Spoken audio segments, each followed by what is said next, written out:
কিন্তু এটা তো বলে দিয়েছে যে সিপি, এটা তো বলে দিয়েছে সাম ডিসি। না না না না না না না না না না, আগের বারে বলেছে, এর বেশ কিছুদিন আগে এই কথা বলেছে। না সে সিপির নাম করেছে, সে ডিসির নাম করেছে, গভর্নমেন্টের নাম করেছে। তো গভর্নমেন্ট বলতে কে বোঝায়? অতএব সে যেটুকুন বলার দরকার, আর তার ভয় নাই যে তারে যে ওইটা বলতে যে সে যে গুলি খেয়ে মরবে না ওখানে, ওর আর ও মানে এমনি জাজমেন্ট করে মারতে হতো না। নমস্কার। সঞ্জয় রায় যে অপরাধী নয় এই কথাটা কেউই বলছেন না। অনেকে যেটা বলছেন, এই নারকীয় ঘটনা একা সঞ্জয় রায়ের পক্ষে করা কি সম্ভব ছিল, তাই এই নারকীয় ঘটনাতে সঞ্জয় রায় ছাড়াও আরও অনেক অপরাধী জড়িত আছে।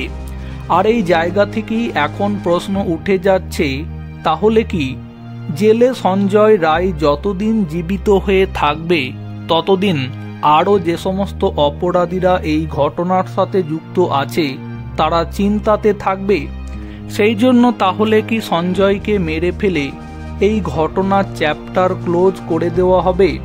গতকাল আরজিকরে নির্যাতিতা তরুণী চিকিৎসক ধর্ষণ খুনের ঘটনাতে মহামান্য আদালত যখন সঞ্জয় রায়ের বিরুদ্ধে আমৃত্যু কারাদণ্ডের নির্দেশ দিয়েছে, তখন মুখ্যমন্ত্রী মমতা বন্দ্যোপাধ্যায় জানিয়ে দিয়েছেন এই রায়ে তিনি খুশি হননি। অর্থাৎ তার যদি ফাঁসির অর্ডার আসতো সেটাই সবথেকে ভালো হতো।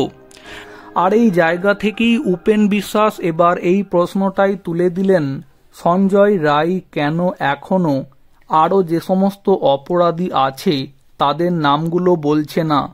উপেন বিশ্বাস এই বিষয়ে জানাতে গিয়ে বলেন, সঞ্জয় রায় যদি সেই সমস্ত নাম বলে তাহলে জেলের মধ্যেই তাকে যে গুলি করে মেরে দেওয়া হবে না তার গ্যারেন্টিটা আসলে কে দেবে?